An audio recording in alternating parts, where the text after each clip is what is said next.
Saturn Quest R.U.N.E 3000 is amazing. There is something so special seeing a new game from Arkhouse Telegraph.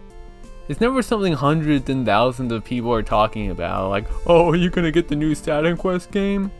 It's a project of love in its own world on the edge of space. These games are valuable to me. And there's something truly refreshing about someone coming on the internet to drop a game on their site before leaving, returning one day when another game is finished. No marketing, no care of profit, just making games because games are beautiful. That's such a remarkably pure way to see and make games. I really hope one day I can return to that. These are the games that make me feel like a kid again. Back when I never saw corporate greed. Back when there really wasn't as much. It was just games being made for fun. Ideas that sounded cool and putting them in a game because it would be rad as hell. Maybe that's all the incentive that there needs to be to make a game. Which is why I was so interested in this game. Because I knew I was about to experience something unlike anything else. A pure video game. And also, it's a new Saturn Quest game. Like, come on! Y'all don't understand how excited I was to hear about this. Thanks for fellow Saturn Quest enjoyer R.U.N.E for letting me know, alongside everyone else leaving comments on the original video.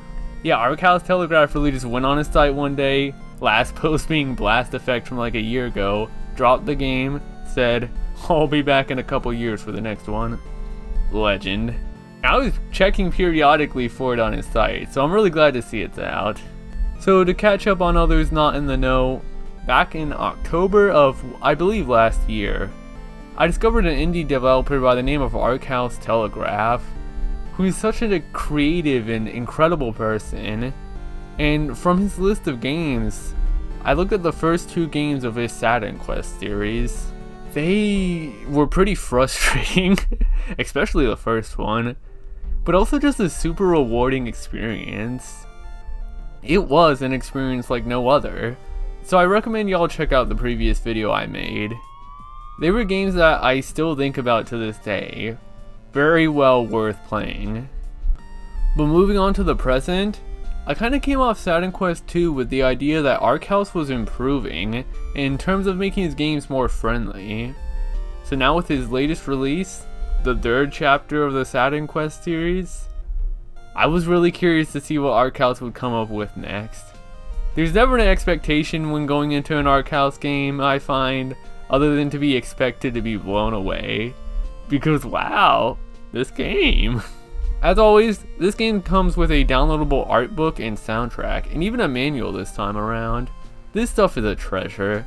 I like how it sort of captures that old feeling of games coming with these cool manuals and art books. These are always a joy to go through, it's part of the game. The manual is very charming as well. I also respect how, just like always, Arkhouse stands by his design, telling the player that if they don't like the game, refund it, instead of giving their thoughts on how you should change things. Or if the player is getting frustrated, just take a break. I enjoy the, if you don't like something, it's art line. Then it just goes into this rant like, do not hate. Hatred makes you stupid. Stupidity makes you hateful. You harm reality. I don't agree with everything here, but yeah. The art book is pretty packed this time around, and I definitely won't go into most of it, because there's fun to reading and seeing everything. It is extremely fascinating. But just like before, we have Arkhouse giving his game design idea of game combos. So what can we expect for this time? Classic Zelda boss rooms mixed with a Dune real-time strategy creates action RTS. Unique, innovative, yes, this is an action RTS game in some regards, and it is very unique. Besides that, we've got top-down action-adventure perspective, top-down shoot-'em-up, platformer combo off Bomberman and Legacy of the Wizard, 360 shoot-'em-up, and Undertale. I know the Undertale may sound wild to y'all, but I mean, I guess it's not wrong. This game does have some Undertale. So yeah, already, this game sounds wild as hell, and it is. It even brags about the 10 different playstyles of the game, and proceeds to show playstyles that don't show up in this game, alongside only showing 8. As I said before, there's a ton to this art book. I'm once again a fan of all the different mock-ups for different consoles. I really like the manga version of the art book, like this looks great. But I don't want to spoil anymore. There's a lot of cool stuff that y'all should check out on your own. I always like seeing other devs showcasing potential ideas that were ultimately scrapped during development, early areas and mechanics all drawn out. It really gives a perspective into the mind of the dev and understanding their creative process. This stuff rules. Makes me think of all the different games we could have gotten with these ideas implemented. Saturn Quest R.U.N.E 3000 was released on October 28th of 2022, which is interesting considering the beginning of the art book mentions that Arkhouse wanted to finish this game by 2021. Looks like a lot happened in between. I feel that. And I like to think Arkhouse spent some time doing a lot of polishing, but who knows. I'm glad he managed to get the game out. Speaking of which, I suppose I should probably start talking about it. I'll get some late thoughts out early by saying that a part of me doesn't want to do the whole going over my playthrough and all that, because I actually think this game is quite playable and friendly. Definitely still retains the quirks of Saturn Quest at points, but a game I recommend. But I guess for the people who want to hear my experience and thoughts on everything, alongside people who are potentially afraid of Saturn Quest still, I'll go over my whole playthrough and try to give my understanding and theory of the story. Because the story of this game, like buddy, I can't even tell at what point in the timeline this takes place. There's like 10 time skips and flashbacks throughout the game. I've been sitting and thinking about it all, and hopefully recollecting my adventure here will give me an ultimate understanding. I'll start with an excerpt from the art book. Like all things, the universes are mortal. The universe has reached the goal of its development, and now, it disappears. Also, yeah, I know this is like the Star Wars text crawl. Expect anything from Saturn Quest. Planetus's virus has destroyed all forms of life, except for 2. The good, the hope, the ultimate hero. The bad, the despair, the ultimate villain. They will fight. They will decide the fate of the world, the next universe, better or worse. ZX3000, the last cycle of the known universe. One instant till the end of time, one final duel, one final choice of evolution. Wow, that sounds pretty cool. I wonder what game they're talking about.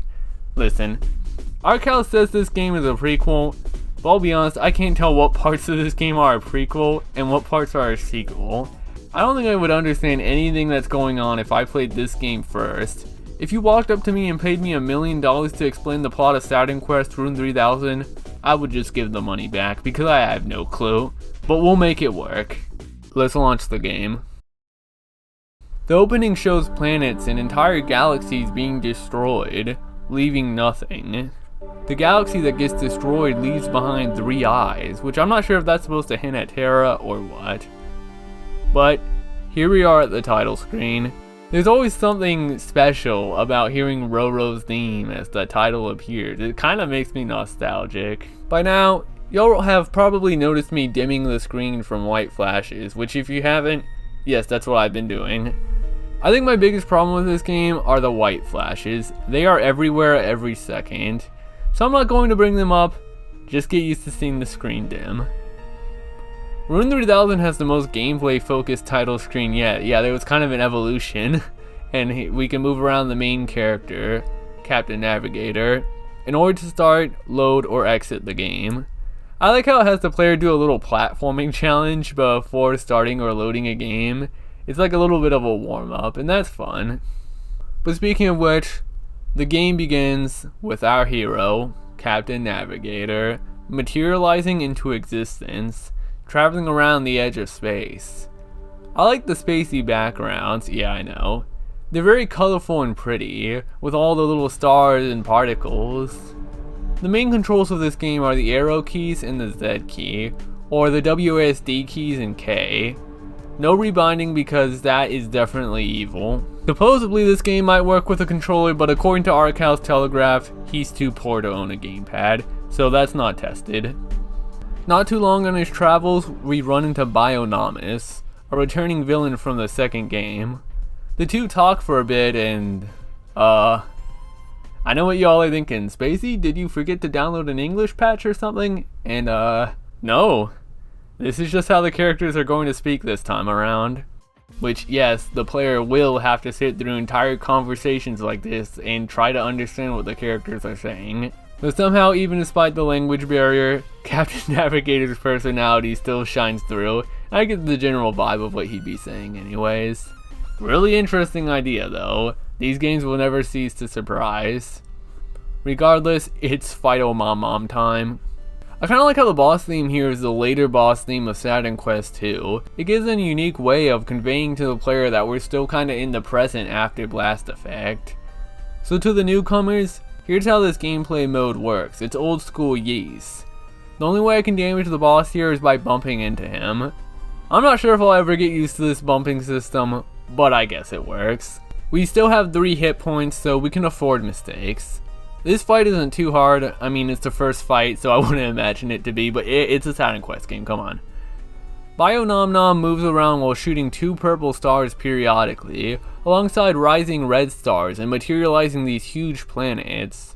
My plan was to go in from the back, get a couple hits in before the purple shots come out, and dodge out of the way of the planets.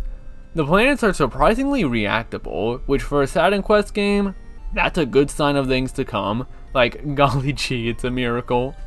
After beating Bio-Nom, Navigator gets trapped in some sort of thing. He keeps getting flashbacks of him being ripped apart on a conveyor belt, something we saw in the previous game, a reoccurring memory that appears between Bio-Nom and Navigator. Judging by the dialogue, which, yeah, Navigator seems to be remembering past memories, causing us to flash back to the main part of the game that we'll be spending our time at. It's here we see what appears to be Captain Navigator in some tube, alongside Ro, I'm not making that name up, who is a scientist god mother brain, Doko Kodo, a god scientist part of the Universal Parliament, and G-Cat is here too. Don't worry about G-Cat, or 6P, don't worry about them. Navigator is sent away to one part of the space station. We're currently on R.U.N.E, a secret station hosted on a planet to conduct illegal experiments on this gamer. Going in menu, we see we aren't Navigator, but instead, Ass 3000. And yes, by all means, according to the game, it's pronounced Ass, but I'll just go with S. I really don't need to say this, but I still adore the music and visuals of these games. It's so oddly, unexplainably unique. And there's an appreciable amount of detail put into all these areas that I feel like a lot of people won't be able to stop and appreciate. Every screen has so much unnecessary love put into it. Just stuff like how all these different tiles I'm stepping on look different. And wait until y'all see some of the later bosses. I love the music here too, very heavy, weighing down on the player. There's definitely a mood and idea purposefully present within the different themes of this game. We find a clone of Roro telling us to head to H to find something green. Taking a teleporter above, we see the map of the area, and we can move around the map to enter different sections of the station, labeled by letters. Some areas share the same letter, don't worry about it. Right now most of the places are sealed off, and we're starting at S, and we can only go to T or H. Instead of finding big money, the only green we find at section H is GreenCom. GreenCom will serve as our computer buddy, guiding us where to go and generally being helpful. Luckily they're the only character I can understand what they're trying to say, so that's useful. Also like the way they talk. Arkhouse Telegraph captures such fun energy with the way that characters speak, and I'm glad that still shows in this game. GreenCom recommends us to download the game's manual. I'm not joking, it really says download it on Steam or from the Arkhouse Telegraph website. The best site of the galaxy? And some even call it the G-spot of the internet. GreenCom then tells us to head to T block, where we will have to solve a puzzle using nanoballs in order to access our ordinary saga system, utilizing the universal K-rune on the build square to create a cannon into the zone of arts. I know y'all are rewinding, watching the video at half speed, disliking it, and clicking off, but trust me, it will all make sense when we get there. I like the scrolling green bars at the top of the screen here. I'm telling y'all, there's a surprising amount of detail in parts of the screen I never have to go to. Arriving in T, we get a gameplay focused tutorial on how the mentioned action RTS system works for this game. I'll explain it all, and it's honestly really cool. What I'm currently standing on is, I believe, the Saga system. Basically, I press the K or Z rune, rune means key on keyboard, and come on, it's cool, and I can cycle through my structures. For the sake of the tutorial, the only one that I can build is the vertical cannon. This tile right here is a build square. Whatever is currently highlighted on the Saga system will be built here if I stand over it and press K or Z, which I'll just call the action button for now. However, there is a cost as seen here. This is where we use the nanoballs. These purple balls serve as a currency for building. So y'all can piece together that what I need to do here is grab the balls, cycle to the vertical cannon, and place it here to blow the door open. Now that we understand the basics, let's put them to the test. And we're on the Jumbotron too, so don't mess up. This is the first RTS boss, Demusha. Attacking these large crystals here will fill us up on nanoballs. After a certain amount of hits, the crystal will shatter though, with the player having to wait a certain amount of time for them to come back. From the Saga system, we can choose vertical cannons alongside horizontal left and right cannons. What we need to do is point the cannons towards the boss, while avoiding the shots from the enemy turrets. Another thing I can build is this. Costing 10 nanoballs is the healer K-box, which allows me to plant a healing tile that whenever I press the action button on, gives me a full heal and consumes it. Yeah, this game actually has a lot of moments of letting the player heal. It's the next step of fairer design. Saturn Quest 2 gave us hit points, Saturn Quest 3 lets us recover them. The heal tile is also immune to damage. Our towers can be attacked by projectiles, which makes them great shields, but they can be destroyed. I'd say try to find build spots where bullets aren't being shot towards, but this is Saturn Quest, so more likely than not, enemy projectiles are just being shot out at random everywhere. It's possible to heal turrets by standing on them and pressing the action rune, but I only found this out on accident during one of the last boss fights, so don't expect me to use that mechanic. But doing so only costs 2 nanoballs, so I definitely should have been doing this. I mean shoot, I guess it's my fault. Greencom did say read the manual, and it is there. After depleting the boss's health bar, we transition to the classic bump gameplay for phase 2. Bump it! Our cannons can still help here, and if I want to I can just hide behind them to play safe if I'm not feeling bumpy at the moment.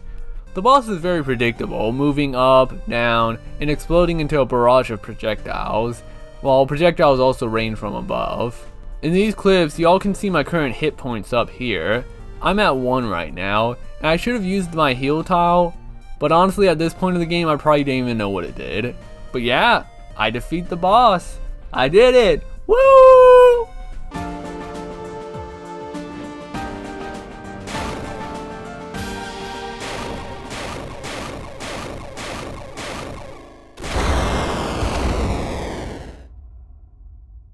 So for some reason we just get crushed. I don't understand it, but we're dead now. Youch! We're taken away, finally giving context to the scene hinted at in the previous game, where we now get one of many time skips. We're back, baby! I feel like people who didn't play Blast Effect would be confused by why this guy is sorta just immortal, but it's what he does. He survives. I don't entirely understand the dialogue here between Roro and Doko, but we get put back into the ship. Roro says go to E, so we do, and...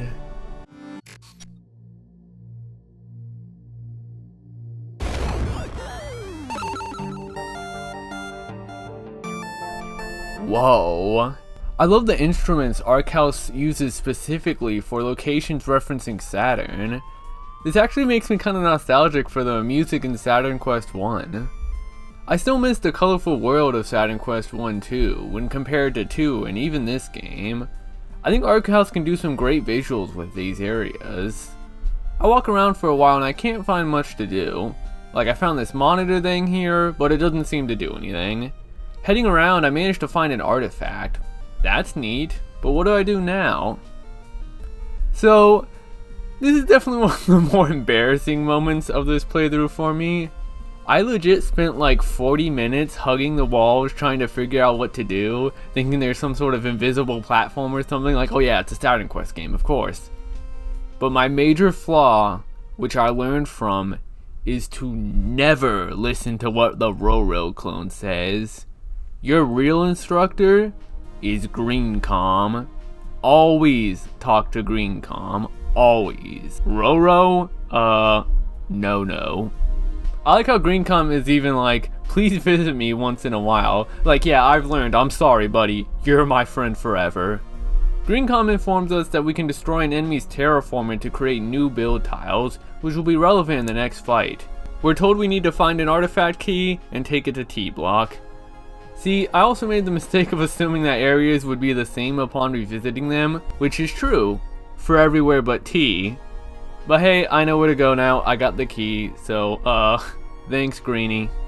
I enter my key and get in. Now we're fighting Bioclonus S1600. Bionomus is also a bioclone, but like from the 16-bit universe, don't worry about it. S3000 tries to make conversation, but it doesn't seem like this clone wants to speak. See the green sparkle tiles down here? We need to break the enemy terraformer over there in order to be able to build here. So our first target is breaking down that wall over there. We can also defeat these turrets by bumping into them, so we can do that while we wait for the wall to be open. I think the most effective way to place turrets is to put one in the back row, wait for it to be injured, indicated by this F2 symbol, and then place one in front of it to shield it, but I never actually did that. And in case y'all couldn't tell, the F2 stands for fix, and it costs 2 nanoballs. Yeah, I couldn't tell either. The terraforming can't be destroyed by the cannons, so we need to go bumpo mode. Now we can place the cannons where we need to in order to actually fight the boss. Clean. But of course, it's not over yet. Bump it! Second phase is a tad scary. The boss is small and fast, so it can be hard to bump it, but it does have a predictable rectangular path. It releases a barrage of projectiles below it, so being above it isn't a bad idea, but the Arkhouse projectile rain is coming down too. I think it's best to rely on the cannons until they fall for this one. Yeah, we did it! Nice! And now we're dead. Not again. Take me away, boys. I never knew a thing. Time skip. Something about EX, 50-50, do, ro. Hey, we're alive again. So no lie, by this point of the game, I didn't know how to save. I wasn't sure if the game just auto-saved or what. Usually there's a save spot pretty accessible, but here I just couldn't find it.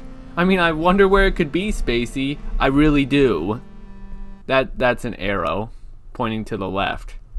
The S means save. I thought the arrow was a fish. Roro says P, I say green. GreenCom is my homie. Love this gamer. I can even press the F rune for love. Real friends? Lovers? Nah. I got GreenCom, baby. GreenCom says go to P, get some balls, and build some cannons. I like this meta note at the bottom here. It truly is a miracle, huh? There's definitely a deciphering job sometimes when it comes to trying to understand what GreenCom says. But we got some new structure that has something to do with mines, so we'll have to see what that's all about. I go to P block and... this is gonna be a while. So now in one of these 2D sections, much like the title screen was, we need to go around and collect the nanoballs in order to have enough to build a cannon to destroy these walls to progress. Enemies come in the form of these blue blobs that we can freely walk over, and these orange ones that touching will explode us, so we have to jump to avoid them. Though if I land on the edge of one of these orange ones and jump away from it, it's actually possible to not take damage from the explosion, but it's kinda difficult, so just avoid touching them. But the blue ones are fine, just make sure to keep moving. This is a bit of a long screen with no checkpoints, and areas with some pretty tough jumps. There are some hills the player can jump into if things get scary though. Luckily, I think the music in here is pretty great, so I don't mind being in here for long. Not too far in, the scariest enemy in the area shows up. These ships. They fly in a wide, wavy area, and as soon as they're on the screen, they need to be respected. Stop everything and wait for them to pass. And this is Saturn Quest, so of course they shoot lasers at random intervals. This is the only real RNG thing to look out for. But this section is very fair. This was the part of the game that made me realize that this game was heading in the right direction.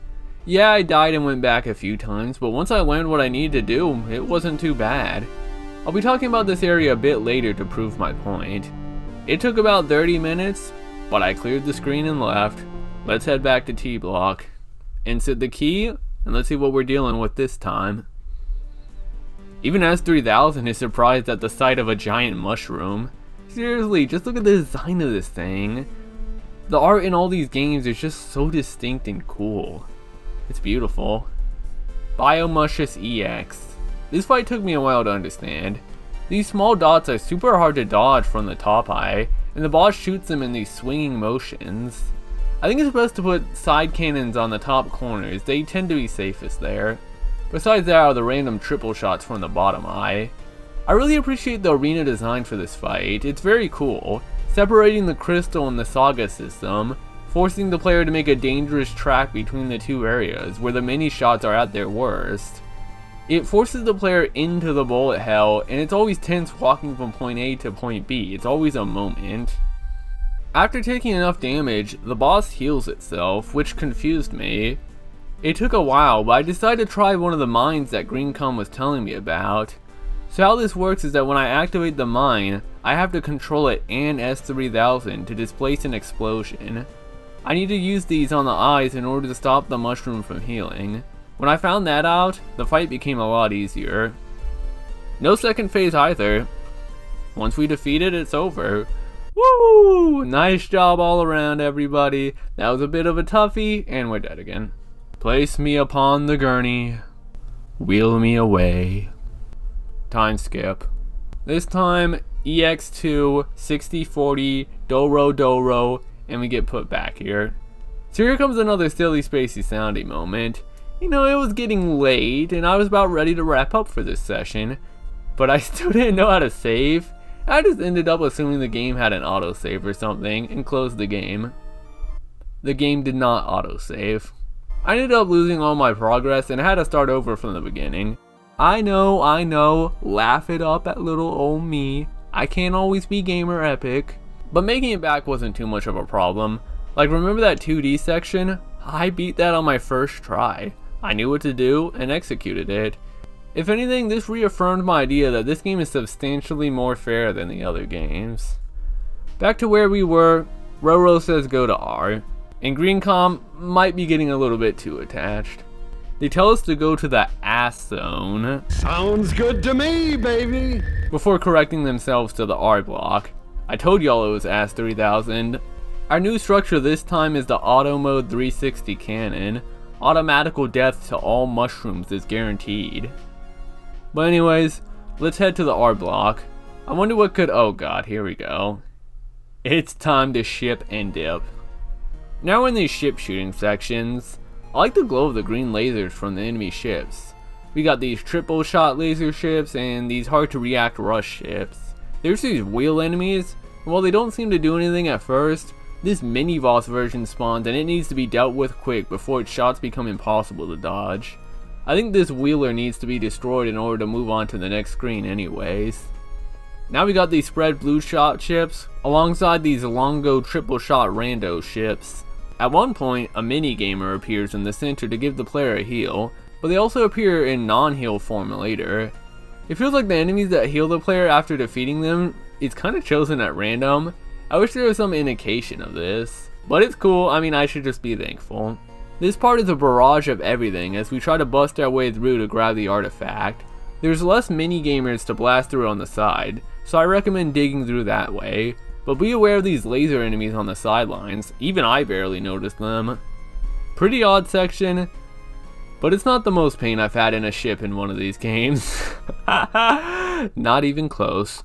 Before we wrap up the ship fun times, we come face to face with a mini boss. I'm not sure if this is supposed to be any character in particular, but this fight is kind of tricky. The pattern of the boss is pretty simple. Like, I've already shown y'all everything the boss does by this point. It's just dodge, stay in the safe zone, tank, and spank. Now that we're done with shipping, for now, it's time to place our artifact key at the T block where we can fight the real boss and test out that new structure that Green.com was talking about. Bioshampus EX. This is an extreme side note, but it's my video so I can talk about whatever. But I really like this sound effect that plays here and throughout places of the game when text shows up. Yeah, I don't know, I just like it. Anyways, there's no nano crystals to farm balls at. This time they're falling from the sky. That's one thing I really love about all the RTS fights in this game. Everyone feels like it has its own mechanics that it plays around with. It makes every boss feel so much more fresh than just making the player farm crystals to try the new structure which wins the fight. Like here, with the unsurety of me getting nano balls, I may always try to hold on to 10 just in case I need to build a heal. There's definitely some ways to tackle this fight. The only way I can attack the boss is by using the new 360 cannon, but that costs 10 balls. I can choose to spend 5 on cannons to get rid of the turrets to make my life a tad easier.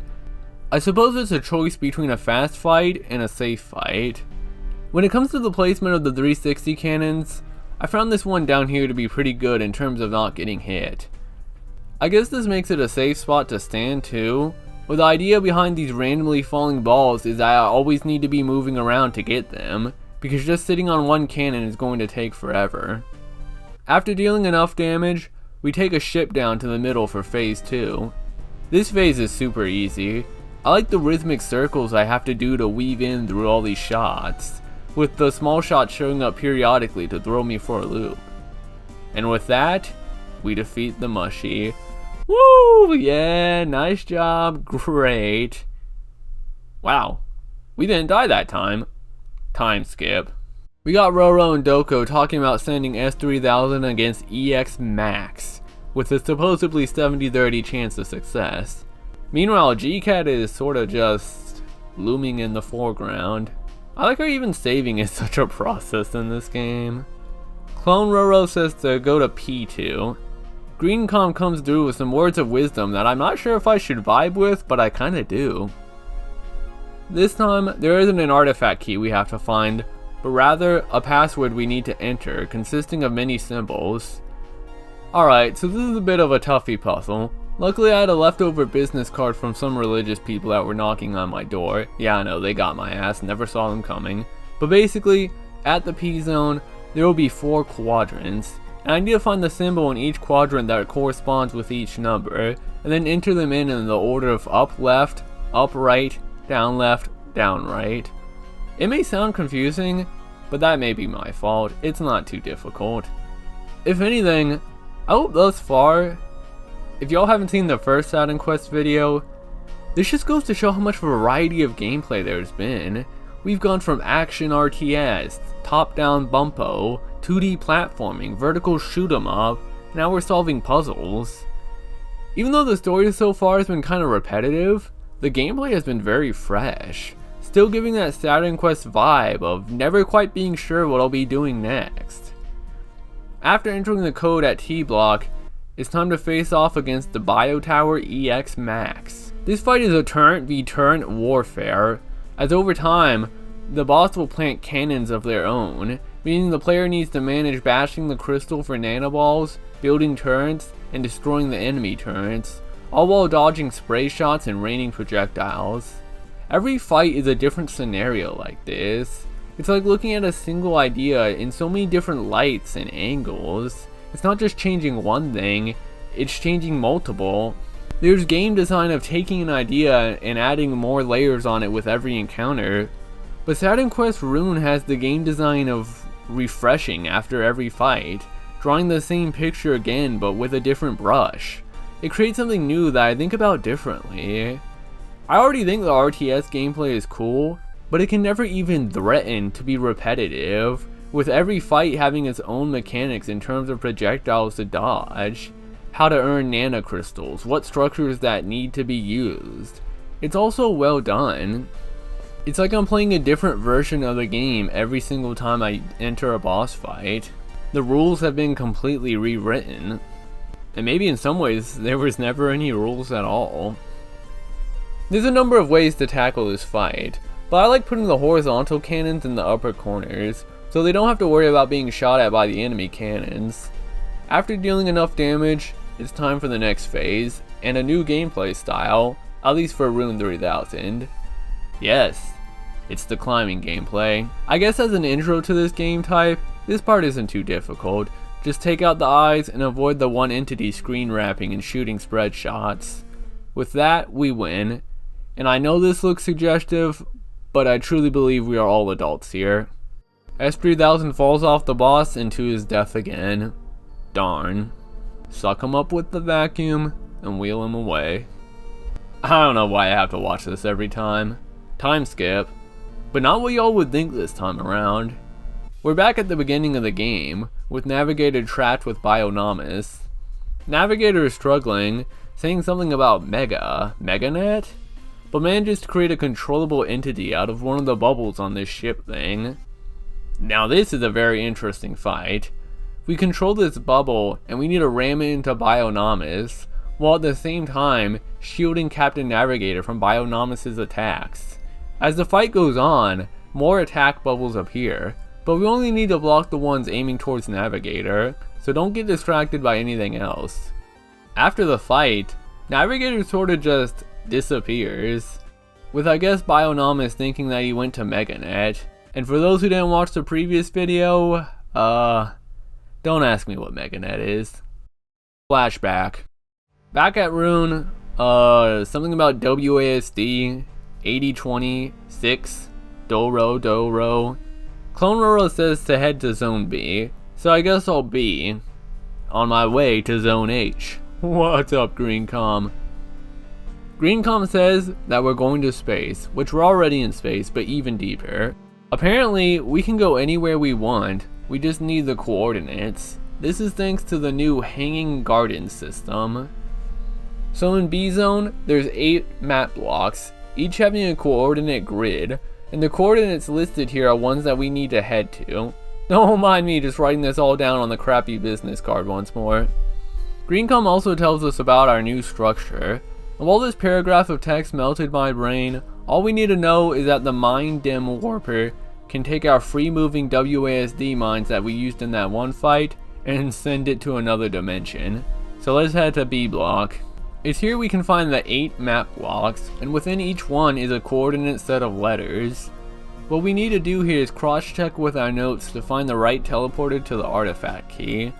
We can teleport to a coordinate by sitting on the stars on the map blocks. From what I've seen, there's some pretty cool stuff the player can find here. One of the things I found was the Universal Parlapopo, and that was pretty cool. But then I kinda just found the artifact key instantly. I guess I guessed right. Gamer! Another cool reference to the previous games is that if the player hangs around long enough on the R.U.N.E map, it's possible to see the Pioneer plaque. Very interesting. Well, we got our artifact, so let's head to T. Our boss this time around is Bioplatus M3D. Y'all gotta hear how this fight works, it rules. What we need to do is build a mine structure using the falling nanoballs. Then, I discovered that mines can actually damage me, which is oddly consistent with Saturn Quest 2. But I mean, what we actually have to do is utilize the Mine Dim Swapper by dragging the mine over the square here, and this will teleport the mine to the same plane as the boss. It's here I need to use the mine to navigate mazes to reach the 3 weak spots of the boss and explode it. But here's the catch. S3000 moves with the mine, I can't control them separately. So I have to focus on both the position of S3000 and the mine, wedging him against certain parts to allow me to move the mine without him moving. Always needing to be aware of all the projectiles being shot at S3K, which grow in quantity as the fight goes on, with slow mini shots, falling bullets, and even tracking lasers. It's a super neat game of having to focus on these 2 entities and knowing when to switch that focus. I'm really amazed how far these ideas are taken. This fight is tough, and to a lot of people, I can see this being annoying as hell, and it took me a bit. But I don't know, I'm just kind of in awe. This just isn't something games really ask of players. We win, we get crushed, but this time the pickup vacuum thing just doesn't pick up S3000. Like, I don't know if this is a joke in the form of subverting expectations from what you're used to, but after the time skip, everything is back to normal. Roro and Doko seem to be panicking over something about a G. Greencom fills us in that G-Cat has gone missing. G-Cat was this gamer chilling around. G-Cat is under danger of being mutated, which will basically screw everything over, so things are desperate. We gotta go to G-Zone to get that G-Cat.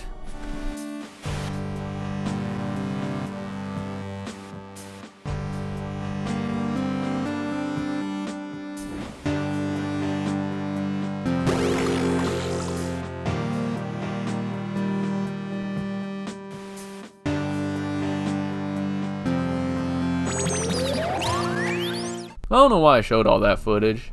I just felt like it. Arriving in the zone, things are already appearing bad with weird eyes shooting at us, and just the design of the room, with these tentacle-like appendages sticking out of this white fleshy substance emanating from the walls. We run through several hallways full of parasitic monsters, before arriving at a hole which we jump into. G-Cat Infecto. The build up to this fight was cool. There's 3 eyes. The side ones shoot burst shots and the middle one shoots a big ring. Our structured platforms are covered up and we need to knock the muck off in order to build there. We can create the auto turrets again, but they only target the main eye and won't do anything to the side eyes. We need the vertical cannons for that. The coolest gimmick with this fight, however, is the Saga system is uncontrollably cycling between structures. So I need to focus on the Saga screen shifting to the structure I want, while also focusing on the bullets being shot at me. I like the approach of bosses with rather simple shot patterns, but with something distracting the player, or just needing to juggle multiple tasks at hand to up the difficulty. It's a refreshing take on upping the intensity of encounters without just making bosses spam more bullets. It's creative. And I mean, having to focus on different tasks, that's an RTS. The spirit is here. The second phase involves a boss moving up and down, shooting triple random rings and orbital shots. I don't know if this part glitched for me or what, but for some reason I just couldn't build. Like, obviously I'm trying to build on this ground here, I'm standing on it and mashing, but nothing would come out, I just couldn't build anything.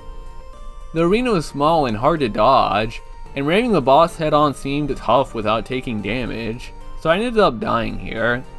And thinking that I couldn't build in phase 2, I figured I needed to set up for it in advance, which resulted in this. Yeah, I was ready this time. Heals built on the back too, but this time the building worked in phase 2, so this was a tad overkill. Victory, smash, G-Cat stands over S3000 slumped corpse. Time skip. Doko's gone, and it's just Roro.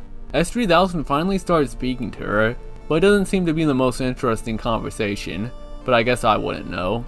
Coming to GreenCon, we learned some very bad news. GreenCon is being corrupted by something. They tell us to go to E-Zone once more. Aww, they don't even get to explain the new structure for us. Back at the E-Zone, which was the Saturn 9 simulation, going to a previously pointless area now brings up the battle HUD, alongside nanoballs. The previously blank black square was actually a monitor, allowing us to build a bridge. We find a cave which... This vision of terror was actually hiding in front of a fake wall. This starts a rather long fake wall humping segment that goes on for a bit longer than necessary, but the music is nice. This leads into the next 2D section. This time the blue orbs will just blow me up, so stepping on them isn't ideal. There's some interesting ideas here. Instead of building cannons to open doorways like in the previous 2D section, instead, our structure is the mine that follows our movement. I can spam nanoballs on here to blow up the doors, or the turret enemies that are scary due to having random shots. So it's a choice of needing less nanoballs and just focusing on doors, or collecting more balls to play things safer, taking out the turrets as well. Eventually these enemies show up that swing back and forth on the screen, adding to the difficulty. And remember, there's no checkpoints. Die here, go back to the beginning. These parts are always the most tense moments in Saturn Quest. This somehow contains the same fear of losing progress in a survival horror game for me. Every hit is a stab to the heart. Every heal a breath of relief as I march on. Like, Arkhouse might as well have thrown Resident Evil or something on the game combos. Music's still pretty nice too. This is definitely one of my favorite songs. This section leads immediately into a super memorable mini-boss that takes what the player was just taught and puts it to the test. The arena consists of many tunnels that we jump between, with the R.U.N.E boss randomly choosing a tunnel to rush through, shooting projectiles. At the top are nanoballs, and at the bottom, the build tile to create mines that we have to use to attack the boss. Positioning is very important here. Once again, having the player think of multiple things, because chilling on the build space is going to get me hurt, as I won't have time to run away before being tagged by the boss. But moving out of the way as soon as I build a mine causes the mine to move as well, and this naturally taught me that the mine here screen wraps, adding a whole new layer to the fight. Also, blowing up the head of the worm and seeing the lingering explosion hit the rest of it is pretty satisfying. Finishing off the boss here opens a cave area to enter, leading back to the holographic Saturn IX. This leads me to a tower I end up climbing. It's a pretty chill climb up this decaying tower, but at the top we finally see the artifact this time around. And what a workout it was to get it this time. P6 shows up and starts peeing at us. Pee pee pew. This takes us back to S Zone, where Clone Robo is. Heading off to T, I place the artifact, and I encounter the boss this time around. Penguin Fortress, because I guess these faces look like penguins.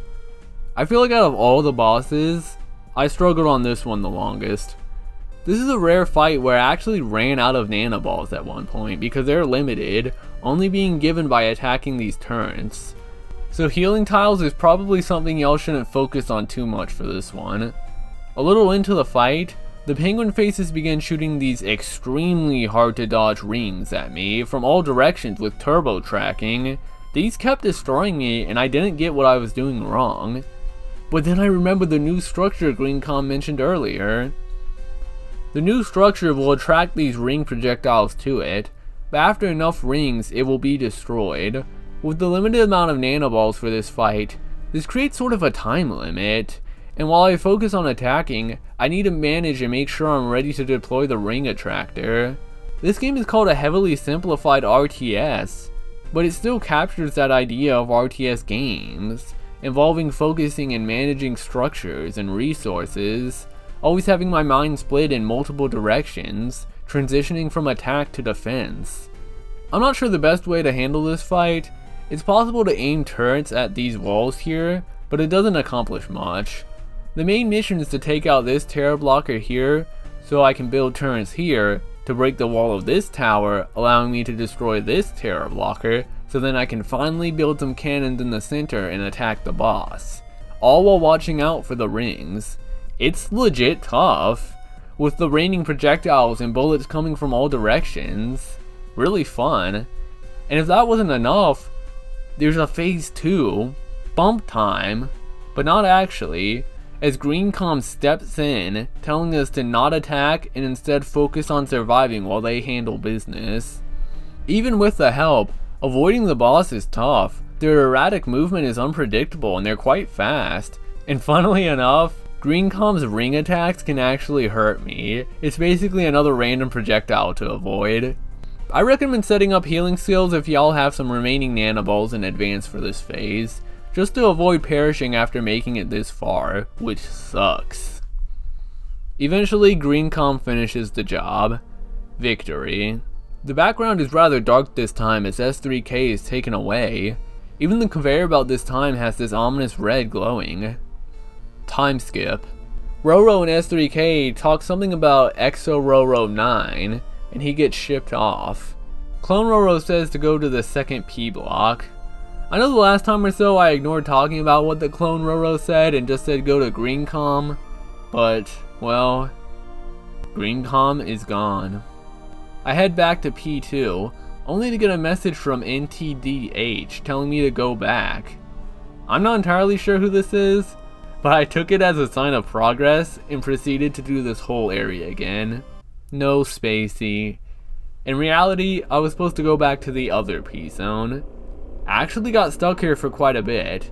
Like, I went to the other P and yeah, I was a little glitched out, and I saw Terra, but I couldn't figure out anything else. Seriously, I was completely stumped here.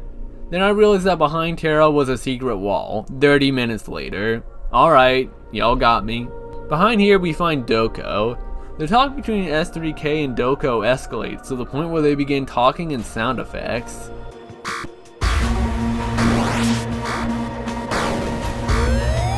And now we're playing Undertale. Hey, Arkhouse's words, not mine. I was a little confused on this fight at first. I thought it was just dodge and survive, you know, pacifist type beat. But these dark teal projectile shots from Doko can be sent back at them. This is all the fight really amounts to, so it's pretty easy. Well, we just killed a god. Why was Doko attacking us? Not sure. Can't really decipher this language, sorry. After the fight, we're teleported off to this cool circle. I wasn't sure what to do on this screen for a bit, but it turns out this is a classic invisible maze. Combine this with a hidden wall earlier, and I was starting to get worried that this game was starting to fall on past trends. We navigate to what looks like a broken version of the T-block area, and with the gateway leading us to a boss normally open. And indeed, inside, we have to fight our biggest foe yet. Bioplanet. Yes, an entire planet. Triple burst ships and spread shot ships slowly descend alongside chevron shots at S3K's current position. The only structure to build this time around is the healing square, with one spot to use it, smartly placed on the complete opposite side of the saga system, causing the player to go on a treacherous journey between the two sides if they want to heal. Always asking me if I should do this journey ahead of time when I had a lot of health, or risk it desperately when I had none. Our weapons here are these Planet Busters P, K10. It doesn't matter which cannon is used to attack, and depending on what's currently happening in the fight, the player may be on either side. After dealing enough damage, we fly off to finish the job, which leads to, just look at it. I know most people do, but I don't hate this. It's awful, but I appreciate it. Basically, this is the last 2D ship shooting segment, and it's this blinding hard to see BS segment. I'm not saying Arkhouse can get away with doing this, but I just think it's funny. And I do understand why. I think Arkhouse chose to sacrifice gameplay to fit a palette. These minty colors with the red enemies sticking out.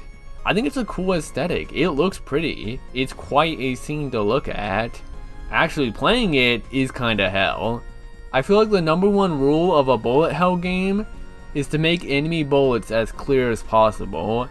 And while the bright red and blue shots attempt this, the overlaying fog destroys any chance of that. But it's supposed to be that way. And that's what makes Arkhouse so cool to me. He doesn't play by the rules, the lessons and common sense that we're taught about.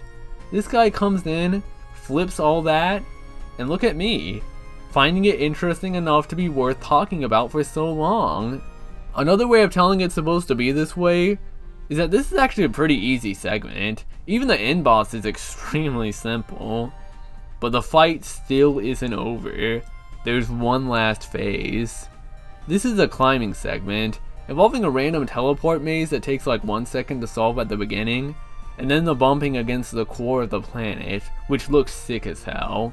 The blending and contrast of these bio 16-bit style sprites and the 8-bit ones will always look so cool to me. One of the defining things of Saturn Quest 2 and 3 for me. Bumping the boss can be a little tough due to the narrow platform limiting our ability to dodge. But much like most things in Saturn Quest, play things safe and patiently enough, and it's no problem. Boom. We just defeated an entire planet. We time skip back on the R.U.N.E, a bit darker. as if it's running low on power, and Ro-Ro is gone. Instead, S3000 talks to P6, asking about Ro-Ro. I'm not quite sure what P6 says, but we're off. So, I think it's time I draw the line here. Now's a good time because I'm going to head off to save, which much like everything in this game, it's a journey of its own. But we're nearing the end of the game, and a lot of pretty cool stuff is going to happen. If this game looks interesting to y'all, then now would be a good time to buy it and enjoy that playthrough, because we're entering the spoiler zone.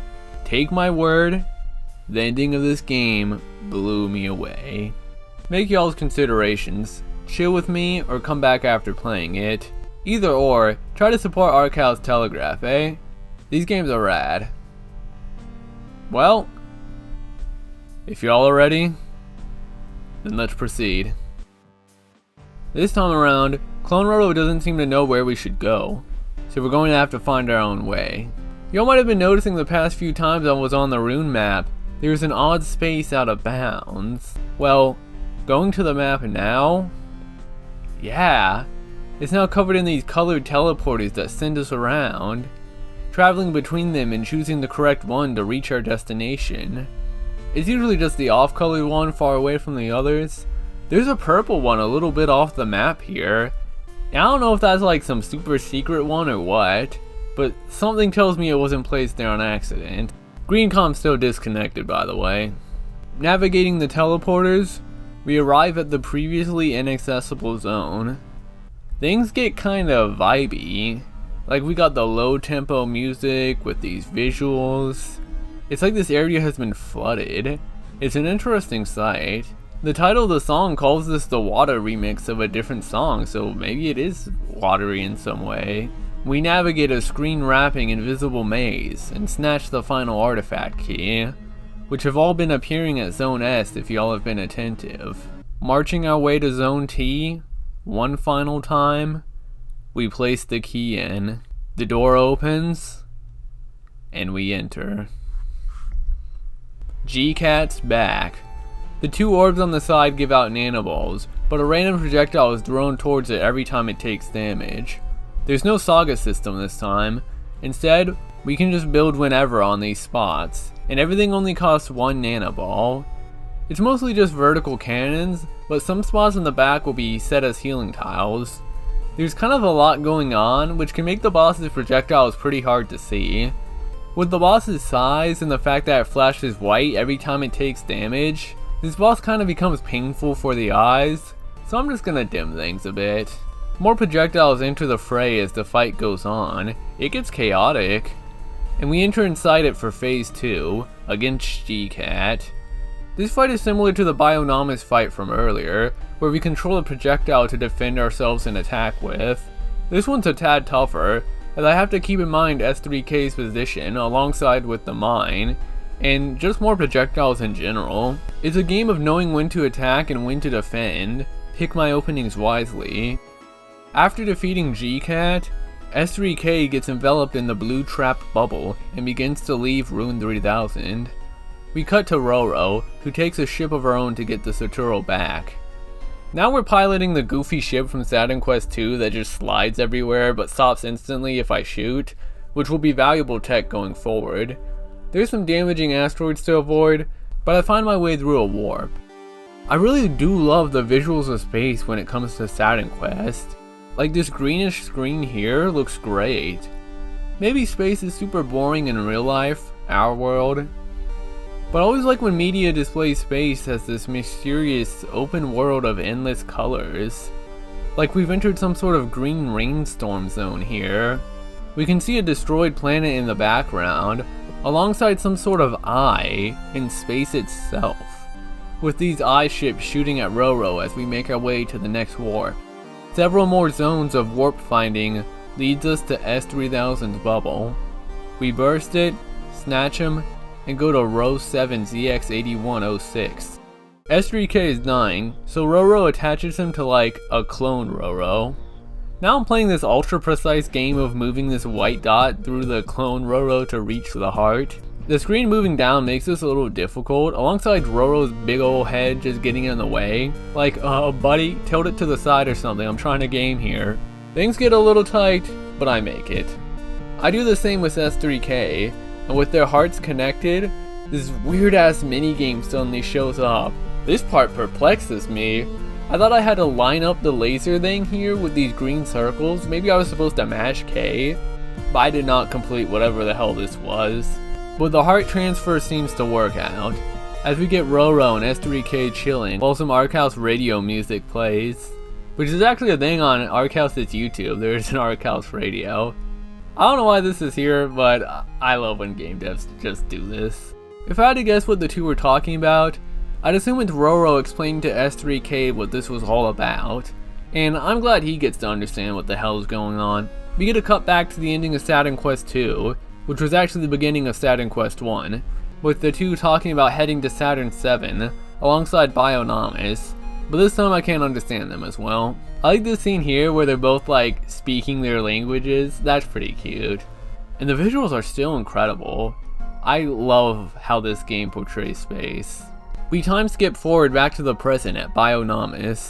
The game autosaves, which is funny because I could have used that earlier. I guess the game does have an autosave feature. I'm not entirely sure what happens here, but we teleport to Meganet. What's Meganet? Please. Don't ask me that question. Navigator is looking for Roro. Yeah, we're back to the Legend of Stars superhero. I can see Arkhouse is really enjoying this wave filter, huh? It's a pretty neat puzzle thing, traveling a specific path between these symbols. That was cool. I'm not sure if these visuals are becoming an eye hazard, but luckily the next screen is pretty tame. I know it's Meganet, so it makes sense, but the amount of Saturn Quest 2 assets being used here hit me with some strange whiplash I can't quite describe. It felt like I was back in Saturn Quest 2, like I just switched games and now I'm seeing a part of Saturn Quest 2 I never knew about. Very interesting feeling I don't think I've ever felt from another game. Like shoot, the hidden walls, these doors, the Planetus circles, the invisible bridge, hell even this boss room, before suddenly we encounter a computer who speaks to us in a language I can understand, referring to Navigator as S3000. So yeah, they're the same character. I hope that's surprising. I did my best to call this character S3000 because I thought they were different. I mean, they had different character pages in the art book, and y'all know I've been cross-referencing this every time something happens, so I can understand any of this crap going on. This is Redcom, also known as H9, one of the 3 pillars of Meganet, and originally Kodo. Meanwhile, I'm scratching my head like, buddy, you just named 3 different characters. Who the hell are you? Oh, Doko's full name is Doko Kodo. This is the first time we actually get to understand him, which is pretty neat. Redcom says he made Navigator, and he wants him back. Notably the M element planted inside him, as he is cyborg. The M element was part of GreenCom, which is why GreenCom randomly corrupted while on R.U.N.E, because GreenCom is now in Navigator. H9 wants to gather the 3 elements of NG and M in order to save the world. So now, you die / succumb / expire, plus my personal favorite, kick the bucket. I like the way this character talks. There's not much for legible dialogue in this game, but darn it, it still has the character I love from Arkhouse. Though I still feel a personal connection enough with Navigator to be able to fully understand what he's saying here, and I'm not sure if that's healthy. HAL mode greater than 9,000 on? Is that what this is all about? I mean, I guess we gotta throw in a Space Odyssey reference in there. This might be my least favorite fight in the game. It just feels hard to react to. Like, this yellow spread shot is super hard to dodge. Like, look at the hitbox on this, what the hell? And it's never clear to me which way these red blocks will go. The main way to attack during this fight is using these GreenCom symbols, which is pretty cool. GreenCom living within Navigator and still helping him out. I mean, GreenCom is basically his brain. I mean, I don't know. Rewatching the footage of when I figured out this fight, it doesn't seem bad. I mean, maybe I was just getting lucky with the GreenCom spawns that I could just hang on the side, but something about this fight just doesn't sit right with me. Like, I'm not really doing anything besides waiting for the symbols to appear, I'm just sitting. But, we win. 3 times apparently. Moving onwards in Meganet, and the search for Roro, maybe something about a cure too, we find this room with a weird rectangle door thing, and encounter Bionomus, who I keep calling Bio Nom Nom on accident, and I kinda love that. Y'all know, Nom Nom Nom. I don't really have much of a clue to what the two are talking about. I think Bionomus wants to unify with Navigator, and something about Roromon, like is that a new Digimon maybe? I'm not sure, I couldn't tell you. As we're kinda in Navigator's head, or whatever the hell Meganet's supposed to be, we get a message from Greencom. They're here to decode U-Lang for him, which I guess is like the universe or universal language, it's something. This will activate as soon as Navigator leaves Meganet. I like the line of automatically, just the way we like it. Kind of a callback to all the autocannons and such that we were using with Greencom. I also appreciate the green lines on the screen to represent Greencom. Like, that's the small game dev stuff that I enjoy pointing out. Greencom says that S3000 isn't a real name, and decides to give Navigator the nickname of Captain Navigator, which makes me wonder what part of the timeline we're even in, because Roro was calling Navigator Captain Navigator in Game 1, and I'm sure his name has been used elsewhere. Maybe this is a past memory? Well, the other line from Greencom is in the present? No clue. Greencom's out, and so are we. I don't think I will ever see a screen like this in a Saturn Quest game and not start worrying or sweating. Like, the scars of Shadow of Planetus will be eternal. This part ain't bad though. Just navigate to the heart of Navigator. Now, we're deep in Meganet and on the search for Roro still. I love the yellow coloring of this area, and how characters' striking colors can fill the environment to represent their presence there. We run through several fake Roros before coming across the real one. Navigator walks up, and he gives his heart to her, and she is saved. Escaping Meganet, we get what I think is undeniably the coolest moment in the entire game. Like, oh my golly, I'm getting excited just thinking about it. The two escape Meganet, but are still in Bionomus' Embryolossus. Yes, that's what it's called. And just as Greencom said, the decoder activates, and we finally, at the end of the game, get to hear these two talk. God, what a moment. With the music too. As it turns out, the heart which Roro replaced back then from a copy Roro could still be used to save the real Roro. Roro asks how this all happened, how Navigator one day disappeared like he never existed, with Navigator replying that he doesn't know, and had lost all his memory. Which suddenly makes everything make sense. Why Navigator couldn't decode the language like before, why he didn't know his name, it was all still coming back to him. Like, all these questions I had before, it makes sense now. This game was all about Navigator's regaining of his memories for his final moments, now. Navigator says he can't connect to Meganet, but Roro says that Bionomus can, and so can Navigator, as we're all together. Even Roro and Navigator are parts of each other. On cue, NN3, aka Bionomus, shows up. Roro and Bionomus talk about how Roro can remorph Bionomus with some sort of virus, and while the conversation goes on, Navigator gets away. Roro says that she's here to buy time for him, and Bionomus says his ultimate goal of creating a human won't be stopped. So now we make our way down this ship, Navigator goddamn bleeding out, like holy crap. This part is a little tough, but once I learned that I can climb past gaps without falling, things became easier. Navigator rushes up from behind Bionomus and begins attacking him. Bionomus' attempt to defend himself just barely being too late. Victory. Get ready for an incredible ending. We get this pretty well animated scene of Navigator assumedly traveling through space. This took me back. This is like nothing else in the game. I'm not entirely sure what this scene represents with the door going down and the planets. Navigator appears in maybe some spacesuit in some bedroom, where he spends his final days as the world is shown to be getting destroyed. As Navigator fades away, what is now present is an embryo, and we get this beautiful piano rendition of Terra's theme, the first time it plays in this game, as we see this embryo become Saturn.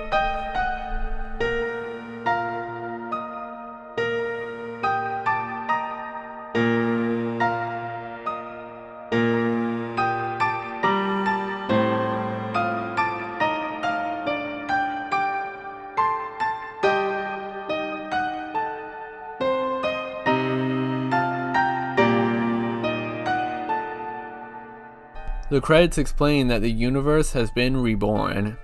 Terra becomes Earth, Roro becomes Sun, Bionomus becomes Mars, and Captain Navigator, Saturus himself, becomes Saturn. Yeah, this was an origin story for the universe the whole time.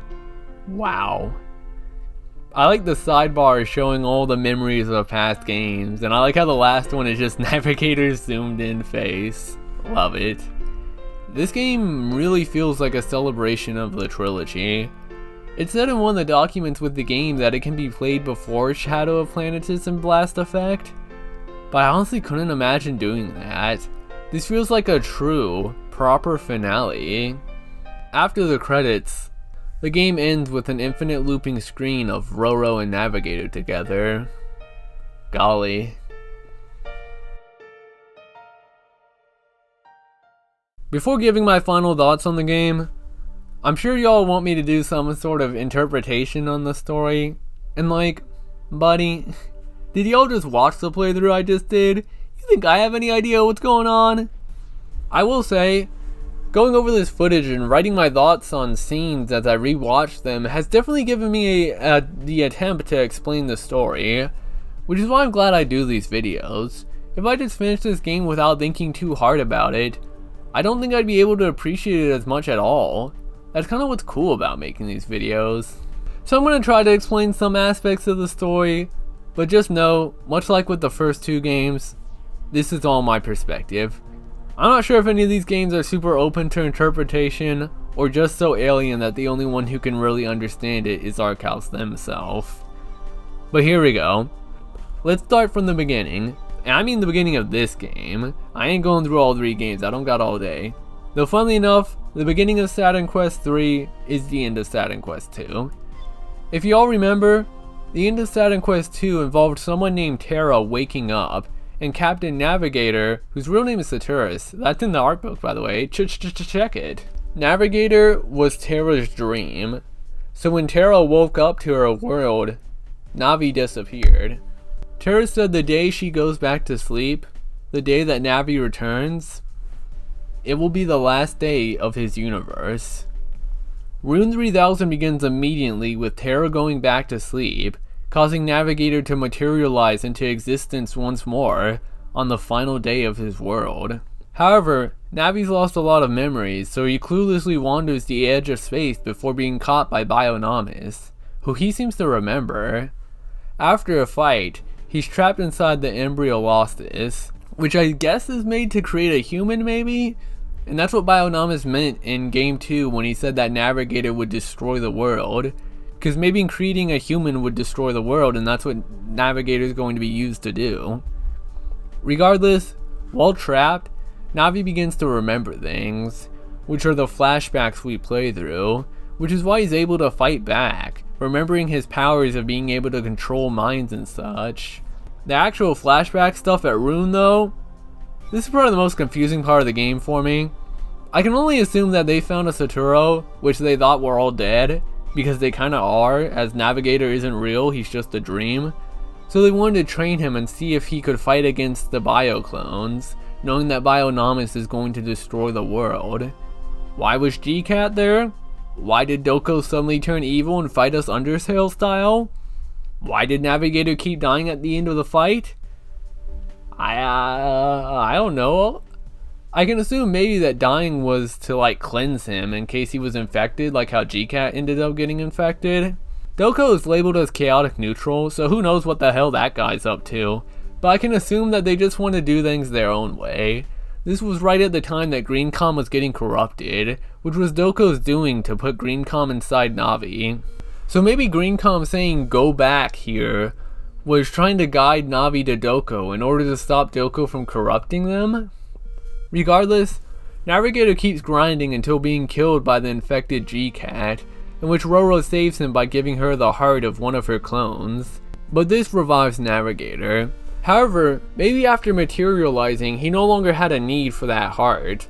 Or maybe with his seemingly invulnerability, he never needed a heart to function, but it did help him come back. The stuff with Meganet and H9, supercomputers, elements, Maybe this stuff was mentioned in Blast Effect, but I'm also just open to the idea of future games explaining things like this. I said that in the last Saturn Quest video, and I was right. We can find that door at the ending scene inside Meganet, and I can assume by the use of the word R.U.N.E, Bionomous wants to merge with Navigator, unite as one in the embryo machine to become a human. Maybe it has something to do with Navigator's heart that he got from Roro, which is referred to as a key. I'm gonna be honest, I've been thinking about this game's story for a while now, and my brain is short-circuiting. I think I understand it as much as I'm interested in fully understanding it. Like, it generally makes sense to me. And coming from a Saturn Quest game, that's pretty damn acceptable. And I'm sure you all have different interpretations, which let me know what you all thought the plot was about. Considering most of the game was just flashback training, there wasn't as much to take in like there was with Saturn Quest 2. But I think it's time I wrap things up and give my final thoughts on this game. Saturn Quest R.U.N.E 3000 is great. My favorite one out of the trilogy.